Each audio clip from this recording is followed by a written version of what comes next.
dan para nabi. Dan nabi bukan, lebih daripada itu. Karena Nabi Muhammad sallallahu alaihi wasallam benar-benar terbukti, wa ma arsalnaka illa rahmatan lil alamin sallallahu alaihi wasallam.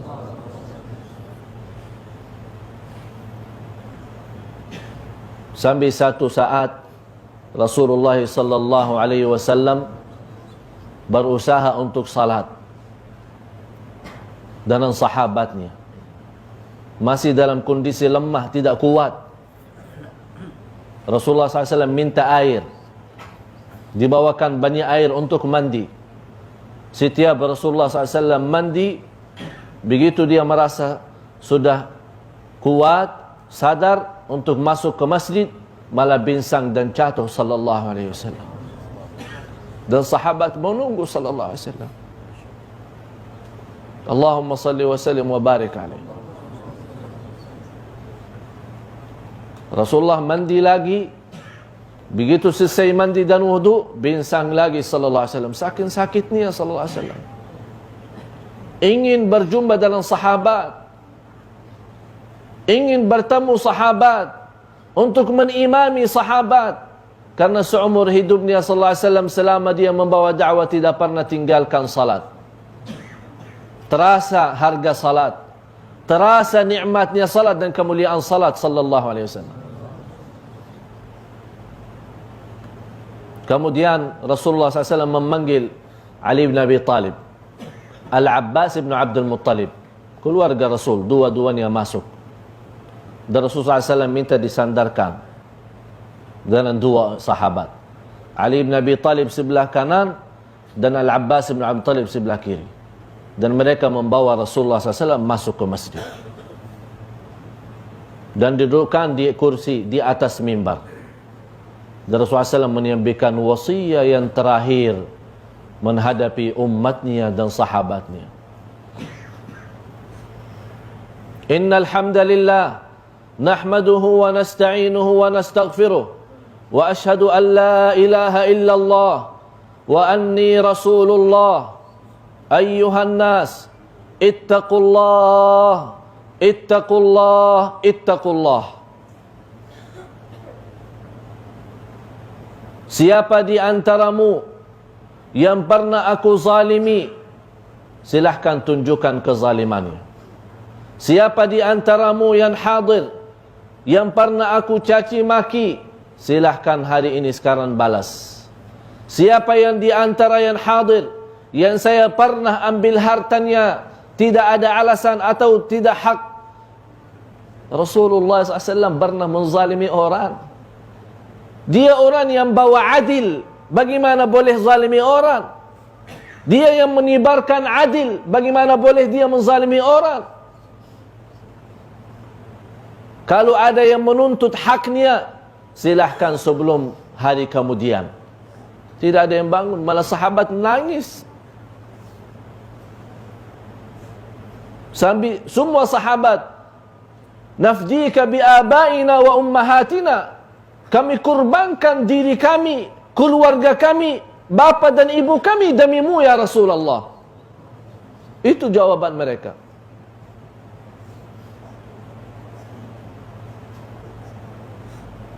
La'anallahu al-yahuda wan nasara ittakhadhu qubur anbiya'ihim masajid. Ini pesan dari Rasulullah SAW. Dilaknati Allah orang Yahudi dan Nasrani karena mereka habis meninggal nabinya, membangun masjid di atas kubur nabinya. Ini salah satu tanda Rasulullah SAW melarang kita menkuburkan orang dalam masjid. Ini perbuatan orang Yahudi dan Nasrani. Yang terjadi, orang sekarang bertanya bagaimana kondisi makam Rasulullah dalam masjid. Harus kita fahami semua, Rasulullah tidak dikuburkan dalam masjid. Rasulullah dikuburkan dalam rumah Siti Aisyah. Sampai datang satu zaman untuk diperlukan meluaskan masjid, akhirnya kena menjadi rumah Siti Aisyah masuk dalam masjid. Berarti kuburannya, makamnya tidak dipindahkan, masjidnya saja yang diluaskan dan disebarkan. Rasulullah sallallahu alaihi wasallam habis itu turun, dibawa oleh Sayyidina Ali bin Abi Talib. Sayyidina Al-Abbas bin Abdul Talib masuk ke rumahnya sallallahu alaihi wasallam. Di salat subuh, naik Sayyidina Bilal, azan subuh, salah satu muazzin Rasulullah. Allahu Akbar, Allahu Akbar, Allahu Akbar, Allahu Akbar.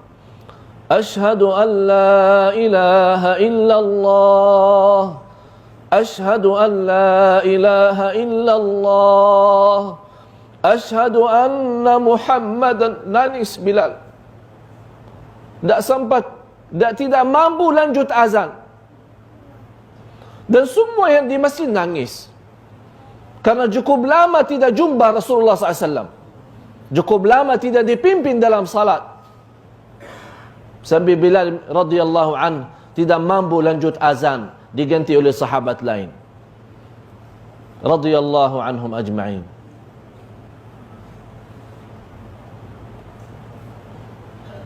Satu saat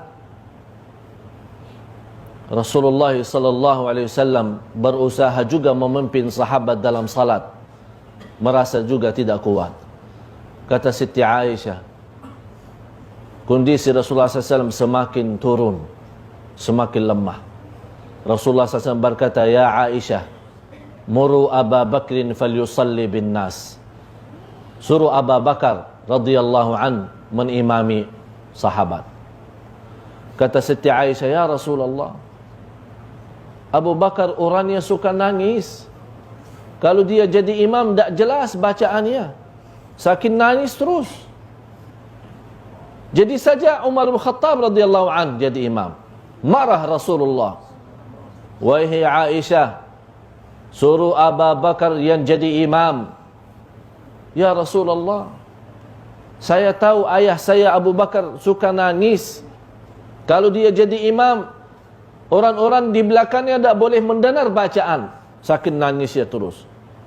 Rasulullah tekan lagi. Wahai Aisyah, suruh Abu Bakar jadi imam. Ya'ballahu wal mu'minuna illa Abu Bakar. Ya'ballahu wal mu'minuna illa Abu Bakar. Sampai Aisyah radhiyallahu anha sepertinya melihat kondisi Rasulullah SAW, menyuruh Umar bin Khattab jadi imam. Rasulullah mendengar suara Umar bin Khattab. Marah Rasulullah SAW. Aina Abu Bakar? Mana Abu Bakar? Mana Abu Bakar? Ya Allah, Allah tidak mau dan aku tidak mau selain Abu Bakar. Allah tidak mau dan aku tidak mau selain Abu Bakar. Mundur Umar bin Khattab radhiyallahu an, dan Sayyidina Abu Bakar maju jadi imam. Sudah titik-titik terakhir, hari Senin, tanggal 12 Rabiul Awal. Di saat itu Rasulullah sallallahu alaihi wasallam merasa dirinya segar. Sahabat lagi salat subuh, diimami oleh Sayyidina Abu Bakar radhiyallahu an. Mereka lagi salat, Rasulullah sallallahu alaihi wasallam membuka kain pintu rumahnya untuk melihat dengan mata senang dan senyum. Ini sudah nampak yang terakhir kepada sahabat Rasulullah SAW. Mereka lagi sibuk salat. Rasulullah senyum. Kata Sayyiduna Anas bin Malik, sambil sahabat begitu melihat muka Rasulullah, kata Sayyiduna Anas bin Malik, demi Allah, begitu melihat wajah Rasulullah lebih bersih dari satu muka mushaf. Lebih bersih dari satu muka mushaf Quran. Sambil kata Anas bin Malik, sambil sahabat kena fitnah, tergoyang dalam salatnya, dan Sayyidina Abu Bakar radhiyallahu anhu sendiri mundurkan diri agar diberikan kesempatan oleh Rasulullah maju jadi imam. Tapi Rasulullah SAW membawa tangannya dan angkat tangannya untuk silahkan lanjut saja salatnya. Mereka lanjut salat. Terus kembali Rasulullah SAW. Begitu habis salat, Abu Bakar radhiyallahu anhu begitu melihat Rasulullah keluarkan wajahnya, dia berfikir Rasulullah sudah sehat. Dia keluar kota, punya istri di luar kota. Di saat itu masuk Abdurrahman ibnu Abi Bakar, anaknya Abu Bakar dan saudaranya Siti Aisyah, megang siwak. Rasulullah SAW melihat siwak. Kata Siti Aisyah, saya melihat pandangan mata Rasulullah melihat siwak. Saya rasa Rasulullah suka siwak. Dan langsung saya ambil siwak dari Abdurrahman ibnu Abi Bakar. Dan saya gigitkan untuk menghaluskan dan melembutkan. Dan saya bersihkan dan saya taruh di mulut Rasulullah SAW. Dan Rasulullah memegang siwak. Dan sekeras-kerasnya beliau siwak, seolah-olah dia sudah merasa membersihkan diri sebelum jumpa dengan Allah Subhanahu wa taala. Di saat itu Rasulullah sallallahu alaihi wasallam di sampingnya ada air, dan tangannya sallallahu alaihi wasallam yang mulia mengambil air dan menusap mukanya. Dia mengucapkan la ilaha illallah inna lil mauti lasakarat. La ilaha illallah inna lil mauti lasakarat. La ilaha illallah inna lil mauti lasakarat. Sungguh mati itu ada sakaratnya. Sallallahu alaihi wasallam. Di saat itu Rasulullah sallallahu alaihi wasallam menaruh kepalanya di atas dadahnya Siti Aisyah dan berbisik, datang Siti Fatimah radhiyallahu anha, anak Rasulullah yang paling disayangi. Ditarik oleh Rasulullah SAW Siti Fatimah, dibisik di telinga kupingnya Siti Fatimah. Pertama bisikan Rasulullah di telinga anaknya Siti Fatimah, senyum Siti Fatimah. Yang kedua dipanggil lagi oleh Rasulullah dan bisik di telinganya, nangis Siti Fatimah. Habis meninggal Rasulullah SAW, ditanya oleh Siti Aisyah, apa bisikan di telingamu oleh Rasulullah SAW? Kata Siti Fatimah, Rasulullah SAW berkata, ini kesakitan saya yang terakhir, mau meninggal dunia. Itu yang membuat Siti Fatimah nangis. Bisikan yang kedua yang di kupingnya Siti Fatimah, terpilih Siti Fatimah sebagai wanita ahli surga, membuat dia senyum radhiyallahu anha. Titik yang terakhir, Siti Aisyah radhiyallahu anha mendengar Rasulullah SAW berbicara, balir rafiqal a'la, balir rafiqal a'la, balir rafiqal a'la. Dikasih pilihan, kata Siti Aisyah, waqad alimtu annahu yukhayyar. Di saat itu saya mendengar Rasulullah bercakap balir rafiqal a'la, menuju ke atas mau jumpa Allah. Saya tahu di saat itu Allah akan berikan pilihan. Tapi Rasulullah memilih untuk meninggal dunia dan berjumpa dengan Allah. Karena Rasulullah SAW bersabda di hadis yang sahih, tidak ada seorang Nabi yang mau meninggal dunia, Allah tawarkan dua pilihan. Mau kekal di dunia dan dapat surga di akhirat, atau meninggal saat ini dan dapat surga di akhirat. Rasulullah memilih meninggal dan dapat surga. Padahal boleh saja beliau minta dan milih hidup kekal di dunia dan dapat surga juga di akhirat. Tapi kata Rasulullah SAW, saya lebih mengutamakan jumpa Allah daripada menjumpa manusia habis sudah mensempurnakan agama. Sallallahu alaihi wasallam. Di saat itu Rasulullah sallallahu alaihi wasallam sudah titik yang terakhir, menunjukkan jarinya ke atas, matanya pun ke atas, mengucapkan la ilaha illallah balir rafiqal a'la. Saya milih kembali kepada Allah Subhanahu wa taala. Kata Siti Aisyah, di saat itu aku melihat tangan Rasulullah SAW semakin menurun. Disitulah Rasulullah SAW sudah pisah dari hidup dunia. Langsung Siti Aisyah menangis. Keluarga Rasulullah, istri-istri Rasulullah, sahabat-sahabat Rasulullah, terdengar berita Rasulullah sudah meninggal dunia.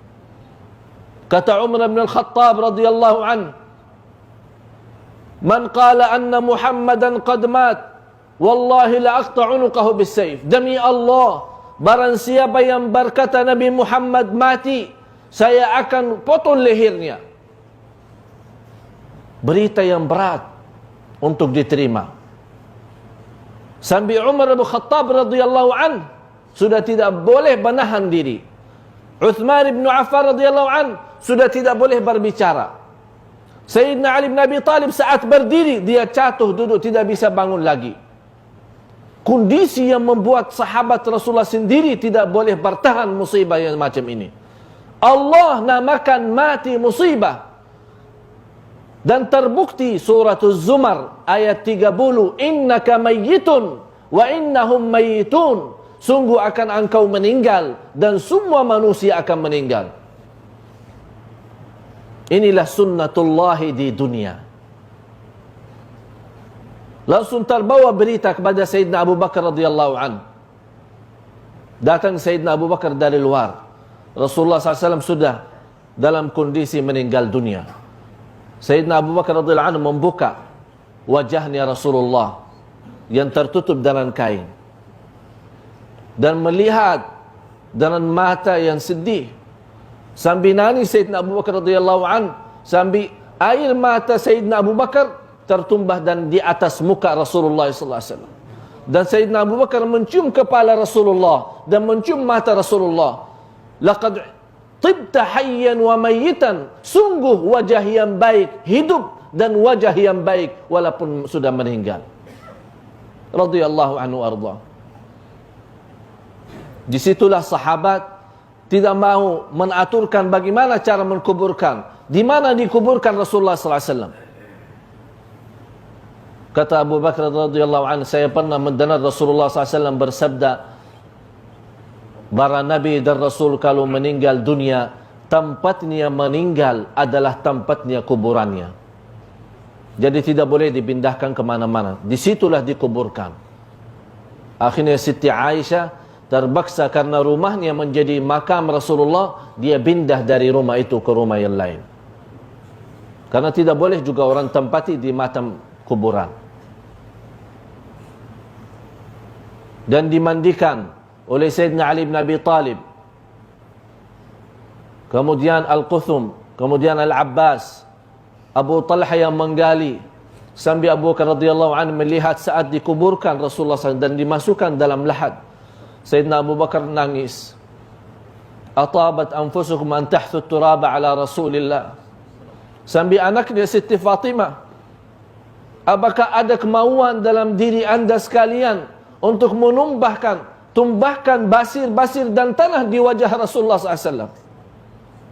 Siti Fatimah nangis melihat perpisahan. Rasulullah SAW sudah meninggal dunia.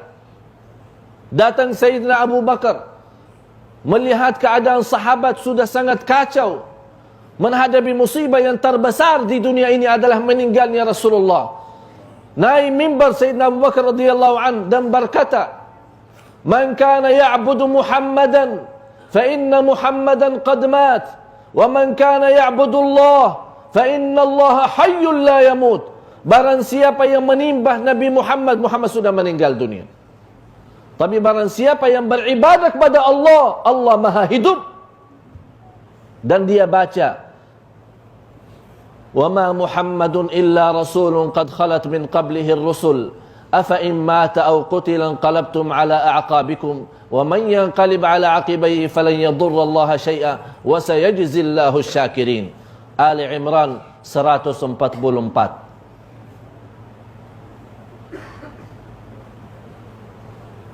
Disitulah kemuliaan Rasulullah SAW. Terbukti sayangnya Rasulullah SAW. Rasulullah memang sudah meninggal dunia, tapi Islamnya masih hidup. Rasulullah sudah menyempurnakan tugasnya, tapi dakwahnya masih ada. Rasulullah sallallahu alaihi wasallam sebagai nabi dan sebagai manusia, dan sunnatullah kita akan semua meninggal dunia, tapi sunnahnya Rasulullah masih hidup dalam jiwa kita.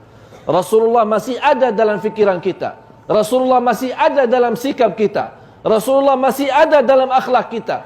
Rasulullah ada bersama kita saat kita di masjid. Saat kita masih jaga takwa, kita mengikuti sunnah Rasulullah. Selama kita hidup sampai mati, selama ada Rasulullah sama kita. Karena Rasulullah selama hidup tidak pernah lupakan kita. Karena ada satu hari Rasulullah SAW saat menkuburkan sahabat, Rasulullah SAW lagi duduk memegang sebuah tusukan dan menyentuh tusukan kepada tanah dan nangis sallallahu alaihi wasallam. Sahabat bertanya, "Ya Rasulullah, kenapa engkau nangis?" Kata Rasulullah, "Saya lagi ingat saudaraku. Saya lagi membayangkan saudaraku." Sahabat bertanya, "Ya Rasulullah, apakah kami bukan saudaramu?" Kata Rasulullah, "Bukan. Kalian adalah sahabatku." "Siapa saudaramu ya Rasulullah?" Kata Rasulullah SAW, "Saudaraku adalah orang-orang yang datang setelah aku meninggal, tapi mereka cinta mati sama aku, cinta mati terhadapku. Berilah salam, wahai sahabatku, kalau mereka sampaikan dan jumpa dengan saudaraku, sampaikan salam dari Rasulullah SAW." Dan kata Rasulullah, "Aku pesan kepada saudaraku, wahai sahabatku, sampaikan kepada saudaraku, aku menunggu mereka di hadapan pintu surga." Mudah-mudahan kita semua saudara Rasulullah sallallahu alaihi wasallam. Sekarang saya bertanya kepada anda sekalian, apakah kita merindukan Rasulullah? Apakah kita ingin orang-orang bisa melihat wajah Rasulullah? Apakah kita ingin memegang tangan Rasulullah, salaman sama Rasulullah dan mencium tangan Rasulullah sallallahu alaihi wasallam? Jangan sampai kita orang yang datang di hari kemudian dijegah oleh malaikat. Kita mau jumpa Rasulullah, tapi malaikat menjegah kita, tidak dibolehkan kita jumpa Rasul. Sampai Rasulullah kaget, "Ini umatku, ini umatku, ini umatku." Kata malaikat, "Ya Rasulullah, memang ini umatmu, tapi engkau belum tahu apa yang dilakukan mereka setelah engkau meninggal. Ini yang menjauhkan mereka dari Rasulullah." Mudah-mudahan tidak ada di antara kita yang jauh dari Rasulullah sallallahu alaihi wasallam. Sayyidina Bilal sesudah meninggal Rasulullah sallallahu alaihi wasallam tidak ada aman dan tidak merasa nyaman untuk tinggal di Madinah. Dan malah tidak sanggup dia azan. Pindah melarikan dirinya kepada negeri Asyam. Beberapa sekian lama Bilal ibn Rabah radhiyallahu an bertahankan diri dari jauh kota Madinah, melihat satu malam mimpi Rasulullah sallallahu alaihi wasallam. Dan Rasulullah memanggil Sayyidina Bilal, "Wahai Bilal, apakah kamu belum merindukan aku? Kenapa kamu pindah dari Madinah? Wahai Bilal, bila kau balik ke Madinah, saya sangat merindukanmu." Ini dalam mimpi Sayyidina Bilal. Bangun mimpi, bangun tidur radhiyallahu an, langsung nangis dan berangkat segera menjalankan dirinya dari kota Asyam datang ke Madinah. Sampai ke kota Madinah malam hari dan melihat makam Rasulullah, melihat tiang-tiang yang ada di masjid dari pohon kurma, melihat mihrab Rasulullah. Ingat cerita-cerita yang terbaik manusia, ingat cerita yang paling kasih sayang, ingat semua cerita Rasulullah SAW selama hidup. Begitu Bilal radhiyallahu an menghayati dan menghayalkan bayanannya Rasulullah SAW selama hidup, dan dia ingat Rasulullah SAW meninggal dunia. Masuknya waktu subuh, Sayyidina Bilal radhiyallahu an naik atas masjid Rasulullah. Di waktu itu kalau orang azan di atap masjid naik, Sayyidina Bilal naik atas atap masjid dan membawa azan subuh. Allahu Akbar, Allahu Akbar. Terkenal di antara sahabat suara yang paling bagus azannya Sayyidina Bilal. Sampai Sayyidina Bilal membawa wa asyhadu anna Muhammadar Rasulullah. Semua sahabat di Madinah bangun, melarikan diri mencari masjid. Rasulullah sudah balik, Rasulullah sudah hidup, Rasulullah sudah hidup. Sambil terbayang mereka belum mampu menerima Rasulullah sudah meninggal dunia. Dari azannya Bilal, mereka sudah bersegera untuk ke masjid. Kita sangat merindukan Rasulullah SAW. Rasulullah selalu mengingat kita sebagai saudaranya. Saya mengajak anda sekalian, dengan salawat kita sebanyak-banyak kepada Rasulullah SAW. Ini sebuah balasan berterima kasih kepada Rasulullah atas perjuangannya beliau. Memang Rasulullah meninggal dunia, tapi harus setiap waktu, setiap saat kita belajar sirah beliau, sejarah beliau. Kita nanamkan jiwa kita menjadi jiwa Muhammad, hidup kita menjadi hidup Muhammad, akhlak kita memiliki akhlak Muhammad. Dan selama kita di mana berada, selalu ditunjukkan anda masing-masing adalah Muhammad sallallahu alaihi wasallam. Jadilah Muhammad di dunia, jadilah Muhammad di masjid, jadilah Muhammad di rumah, jadilah Muhammad di jalan, jadilah Muhammad di kantor, jadilah Muhammad di sawah, jadilah Muhammad di mana saja berada, di pasar, di mall, di mana anda berada. Jadilah Muhammad agar mendapatkan syafaatnya beliau nanti di hari kemudian.